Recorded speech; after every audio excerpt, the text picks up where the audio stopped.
हरे कृष्णा, राधे राधे। आप सभी को अपरा एकादशी की हार्दिक शुभकामनाएं।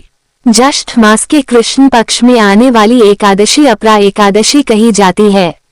अपरा शब्द का अर्थ है जिसकी कोई सीमा ना हो, यानी कि इस दिन किया गया जप तप व्रत और दान अनंत गुना फल देने वाला होता है। इस बार ज्येष्ठ के महीने में कुल 4 एकादशी व्रत पड़ने वाले हैं।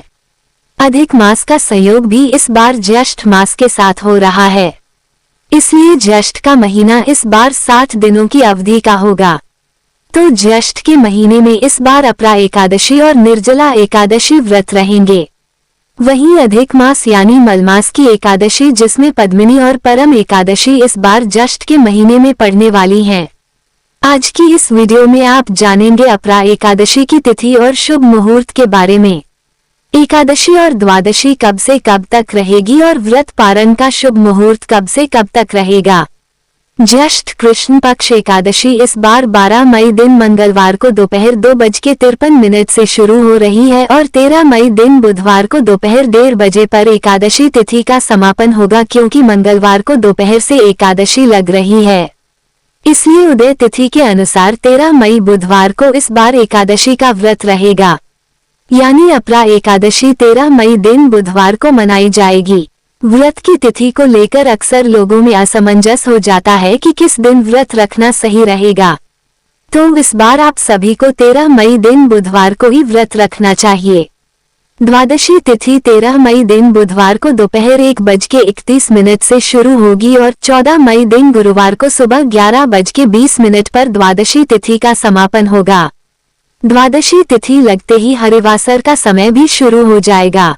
हरिवासर द्वादशी तिथि का प्रथम 1/4 पहर होता है, जिस समय आप भगवान का जितना चाहे जितना हो सके उतना मंत्र जाप, भजन, कीर्तन या कथा श्रवण कर सकते हैं, जो कि अत्यंत शुभ फलदायी होता है।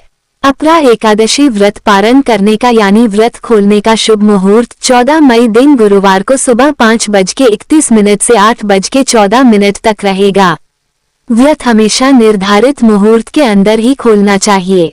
एकादशी के दिन चावल या चावल से बनी वस्तुओं का त्याग करना चाहिए।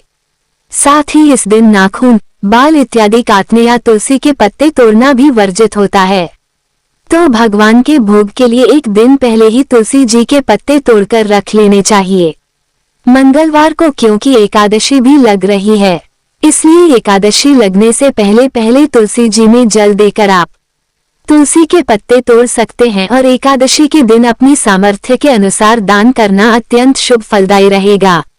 गोस्वामी तुलसीदास जी ने भी दान के महत्व को बताते हुए कहा है कि तुलसी पंछी के पिए घटे ना सरिता नीर, दान दिए धन ना घटे जो सहाय रघुवीर। यानी जिस प्रकार पक्षियों के पानी पीने से नदी का जल कम नहीं होता, उसी प्रकार यदि भगवान का आशीर्वाद आपके साथ है तो दान देने से आपके धन के भंडार भी कभी खाली नहीं होंगे। एकादशी के दिन विधि पूर्वक श्रद्धा के साथ व्रत रखकर द्वादशी तिथि को शुभ मुहूर्त में व्रत का पारण भगवान को अर्पित किए गए प्रसाद को ग्रहण करके करना चाहिए। ये थी आज की वीडियो। उम्मीद है जानकारी आपको पसंद आई होगी। अगर अच्छी लगी हो तो वीडियो को लाइक जरूर कीजिएगा।